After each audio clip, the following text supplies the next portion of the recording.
వి gold trusted gold buyers తాకట్టులో ఉన్న బంగారాన్ని విడిపించి ఈ రోజు ఉన్న మార్కెట్ ధరకే కొనబడును.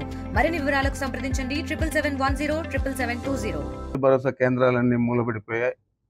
దాంట్లో ఉన్న కియోస్కులు కూడా పనిచేసే పరిస్థితి లేదు. ఎక్కడ కూడా రైతులకు గిట్టుబాటు ధర ఇచ్చే పరిస్థితి కూడా లేదు. ఈరోజు రాష్ట్ర వ్యాప్తంగా మనం చూస్తూ ఉన్నాం. గతంలో వరి రైతులు గిట్టుబాటు ధర లేక చాలా నష్టపోయారు. ఆ తర్వాత పత్తి రైతులు, ఆ తర్వాత మిర్చి రైతులు, ఆ తర్వాత పొగాకు రైతులు, ఇలా చెప్పుకుంటూ పోతే షుగర్ కేన్ రైతులు, చెరుకు వ్యవసాయం చేసేవారు. అదేవిధంగా ఈరోజు టమాటాలు కోట్లలో ఈ చిత్తూరు జిల్లాలోనే రైతులు నష్టపోయారు.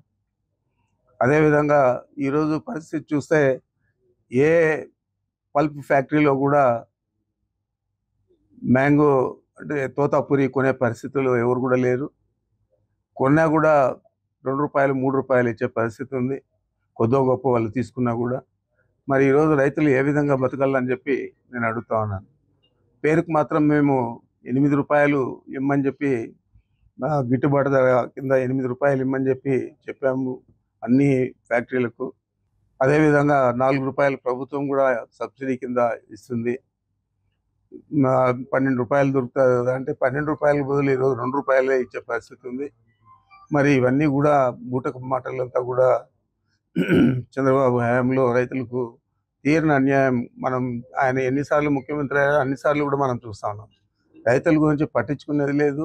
పైపెచ్చి వారు మాట్లాడిన మాటలు వ్యవసాయం చేయడం దండగా అని చెప్పి స్వయాన ఒక ముఖ్యమంత్రిగా వారు మాట్లాడారు. మరి ఇలాంటి ముఖ్యమంత్రి ఈ రాష్ట్రాన్ని పరిపాలిస్తామంటే ఇంకా రైతులకు ఏ విధంగా గిట్టుబాటు ధరలు దొరుకుతాయి, రైతులు ఏ విధంగా వ్యవసాయం చేస్తారు? మరి చాలా బాధాకరంగా ఉంది. మన రాష్ట్రంలో దాదాపు 75% పైన వ్యవసాయం మీద ఆధారపడే కుటుంబాలు ఉన్నాయి. వ్యవసాయం మీద జీవించే రైతులు ఉన్నారు. మనకు కావాల్సిన భూములు ఉన్నాయి. వాటినన్నిటినీ కూడా మనం సాగు చేసుకునేదానికి ప్రభుత్వం చేదోడుగా నిలుస్తుంది అనుకుంటే ఈరోజు అందరినీ కూడా ఉసూరు అనిపించింది. మరి ఈ యాత్రలకు వాళ్ళు ఏదైనా పలకరించే దానికోసం జగన్మోహన్ రెడ్డి గారు పోతా ఉంటే దానికి రకరకాల అడ్డంకులు, రకరకాల కేసులు పెట్టడం, అక్కడ ఉన్న వైఎస్ఆర్ కాంగ్రెస్ పార్టీ కార్యకర్తలను వేధించడం, ఇవన్నీ కూడా చేస్తూ ఉన్నారు. మరి ఇవన్నీ చేయాల్సిన అవసరం ఏముంది? మీరు గిట్టుబాటు ధర ఇవ్వండి. గతంలో టమాటా రైతులకు కూడా మనం చూసాం. మదనపల్లిలో కానీ మన జిల్లాలో ఏడు కూడా ప్రభుత్వం టమాటాలు కొని రైతులంతా కూడా ఆదుకున్నది రేట్లు లేనప్పుడు. మరి ఈరోజు టమాటాలు కొనే పని లేదు, మ్యాంగో కొనే పని లేదు, మామిడికాయలు కొనే పని లేదు.